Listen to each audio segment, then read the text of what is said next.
Hello guys, welcome back to Galaxy BTD, and today we are going to be showcasing another one of our favorite grinding strategies. We showcased one a couple days ago, but this time we are showing a new one. We are using Team Tower Stun Quick Shot.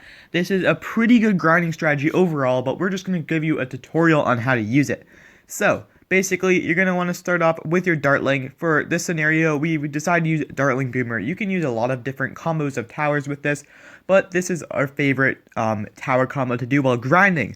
So guys, you're going to want to start with your Dartling, and then as soon as possible, you're going to want to get down to your farm. You might need to get up your powerful darts if they send you balloons, but in this scenario, they didn't, so we were all okay. Now, from here, leave your bananas on the ground when you get it down, because you're going to want to use your dual eco boost on the start of round 4. Leaving your bananas on the ground will allow you to get the effect from your dual eco boost from the bananas on the previous round, because they've been left on the ground. Now, just continue farming as hard as possible. If they send you any balloon, meet the required upgrades with your Dartling. If they send you greens on round 6, you're gonna need 2 powerful darts, and on round 8, if they decide to send you yellows, you're gonna need a glaive ricochet. Make sure to keep these things in mind while you're farming, so you don't over farm and somehow die or have to sell a farm later in the game. Now, not much is going to be happening for the next few rounds, so we're going to cut it forward. Now, it is just the beginning of round 7. You want to use your second dual eco boost at the start of round 7.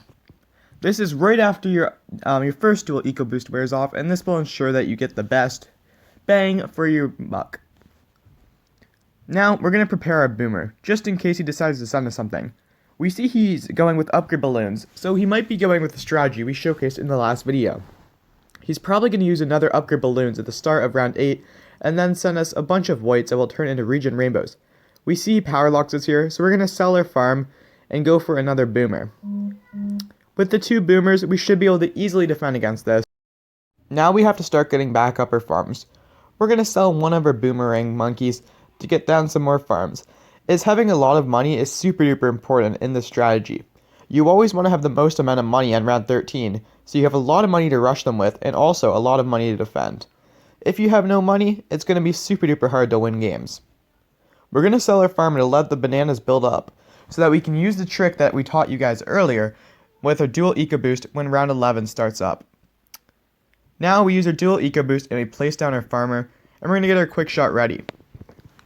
We are going to use this to hopefully bait his glue storm or any defensive powers he might have, and in order to rid them for round 13.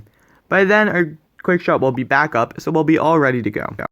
Now, it is almost round 13, and we must watch out. We know he has upgrade balloons, so he might try to rush us. There he goes with his upgrade balloons, so we're going to turbocharge this, and hopefully defend against all of his balloons. He wasn't able to send us very much because he didn't have enough money. So we are now going to use our quick shot, we're going to send him a bunch of regen rainbows, and then we're going to team tower stun when they go through the point that will deal the most damage to them.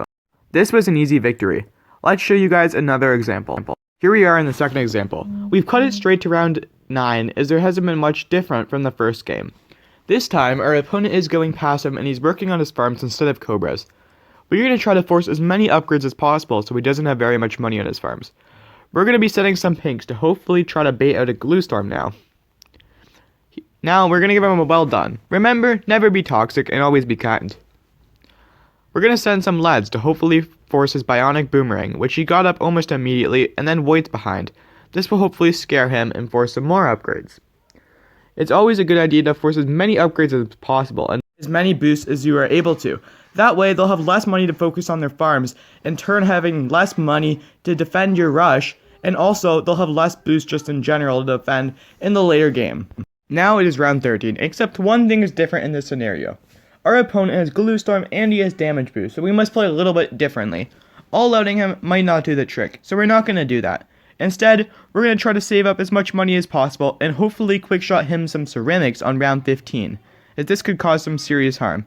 In the meantime, we're going to try to force as many boosts and upgrades as possible as we talked about earlier. That way, hopefully, he'll be less prepared and have less money to defend the whole rush when we send it. Here, he turbocharges our rush just in time. There was a little bit of screen lag though, so you don't quite see it. He did leak barely any lives though. Now, round 15 starts, we're going to quick shot a couple of ceramics at him, and hopefully bait a glue storm or a damage boost out. He does glue storm just here, And now we are going to send him some more ceramics after his glue storm runs out, and we're going to team tower stun him, and he will not be able to defend as the ceramics are so fast. We do not see this because of the lag, but he does go down. Now for a third and final example. We could head straight to round 13 because the early game is practically the same. He uses his super balloon boost, so we get a turbocharge and a laser cannon. This should be an easy defend for us. Make sure to put your turbocharge at the start of the map. This will allow you to take down the bulk of the start of the rush, which buys you more time before the balloons hit the end of your map when he uses his team tower stun. Now we are going to quick shot him some rainbows, hopefully forcing him to use his glue storm. And now when the glue storm runs out, we are going to send him as many rainbows as we can, and this should be a good game. Now we might as well use our team tower stun to stop him from using his turbocharge, and he does go down.